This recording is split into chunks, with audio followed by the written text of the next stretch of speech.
Kadalasang mataas ang insidente ng sunog sa panahon ng tag-init. Madalas din na nagmumula ang sunog sa mga dikit-dikit na tahanan. Kaya naman ipinalabas ng Bureau of Fire Protection ang iba't ibang sanhi ng sunog.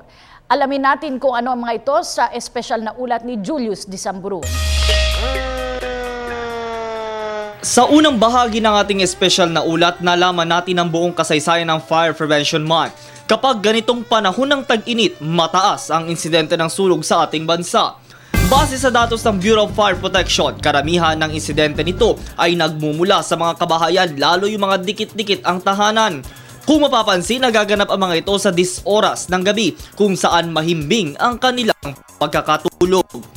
Kaya't inilabas ng ahensya ang 7 sa mga sanhi o kadahilanan ng sunog sa Pilipinas.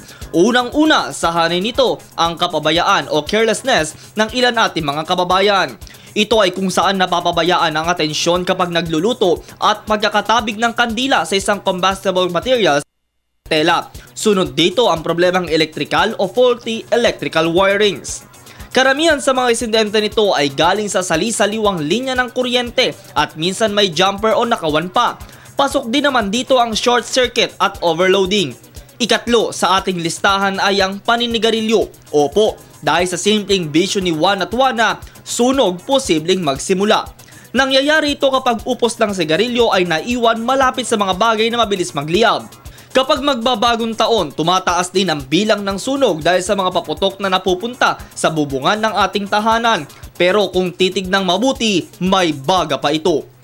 Pagsalubog natin sa bagong taon, nagkaroon tayo ng 4 na insidente ng sunog. 3 dito ay residential, isang warehouse. Ibig sabihin, hindi naman lumaki yung mga sunog natin, napatay ito agad.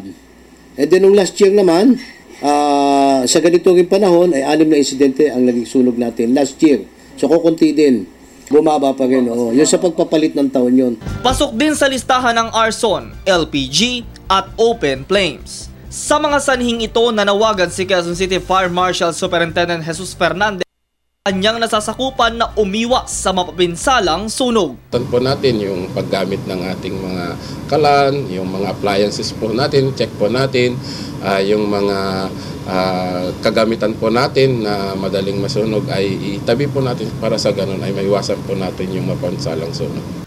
Sa mga sanhing ito, dapat may solusyon o probensyon na ang ating publiko. Paano kaya ito? Abangan bukas sa ikatlong bahagi ng Juan at Juana. Sa sunog, umiwas ka.